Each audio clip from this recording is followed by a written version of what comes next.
All right, let's talk about ChatGPT. You've probably used it, you've definitely heard about it, but how does it actually work? Today, we're going to pop the hood and break down exactly how this thing learns, thinks, and writes in a way that feels so, well, human. So, you've probably wondered, right? How does it learn to write just like a person? You give it a simple prompt, and boom, out comes a perfect email or creative story. It feels like magic. But like any good magic trick, there's a secret, and we're about to spill it. Okay, first things first, we have to reframe what ChatGPT is actually doing. It's not thinking or understanding like you and I do. At its absolute core, it's a super, super advanced prediction machine. Its one and only job is to guess what comes next. And this quote from scientist Stephen Wolfram just nails it. The AI's entire goal is to figure out the most likely next word, then the most likely word after that, and so on, building out what feels like a coherent thought. It's all based on patterns it's already seen. So the big question is, how does it figure out what's reasonable? Well, it starts with an insane amount of reading.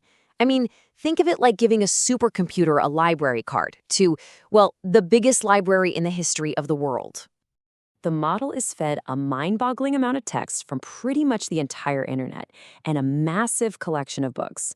By crunching all this data, it's not just memorizing words. It's learning the hidden rules. Grammar, facts, how we structure sentences, different writing styles, you name it. All the little patterns of human language. And this first giant learning phase, it's called pre-training. What comes out the other side is what we call a large language model, or an LLM. Now, this base model knows a ton about language, but honestly, it's not very helpful, yet. You see, a raw, pre-trained model is kind of like a brilliant student who's read every book in the library but has zero social skills or focus. To become the useful assistant we know is ChatGPT, it has to go to a special kind of, let's call it a finishing school. And just look at this. The difference is night and day. On the left, the base model just kind of rambles on with related info, but on the right, the fine-tuned model gives you a straight, helpful answer. That's what a good education gets you. So how does it go from being a knowledgeable rambler to a focused assistant? It all happens in this three-step process called post-training.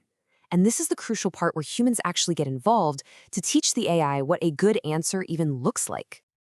Yep, the secret ingredient is us. It all comes down to teaching the AI what we humans prefer to see.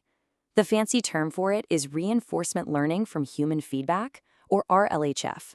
This is where the model learns not just what to say, but how to say it in a way that's actually helpful and, not weird. Okay, so this diagram looks a little complicated, but let's break it down. First, real people write really good answers to teach the AI the right style. Next, those same people look at a bunch of different AI answers and rank them from best to worst. That ranking data is used to train a separate AI called a reward model, whose only job is to get good at scoring answers. Finally, that reward model becomes the automated teacher, training the main AI 24/7 to get better and better scores. Okay, so the model has been trained and fine-tuned. It's ready to go. Now, what happens when you type in a prompt? How does it actually put the words together to form a reply?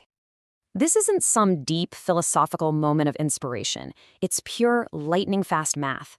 For every single word it writes, it's running the numbers on thousands of possible words that could come next, calculating the probability for each one. Then it picks one, adds it to the sentence, and starts the whole process over again for the next word. And this is where all that human feedback really pays off.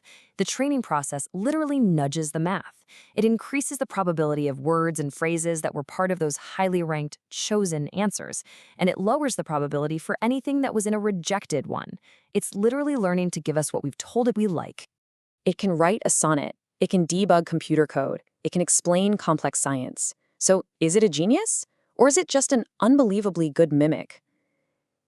Understanding its limits is just as important as being wowed by what it can do. And here's the big one. It's called AI hallucination.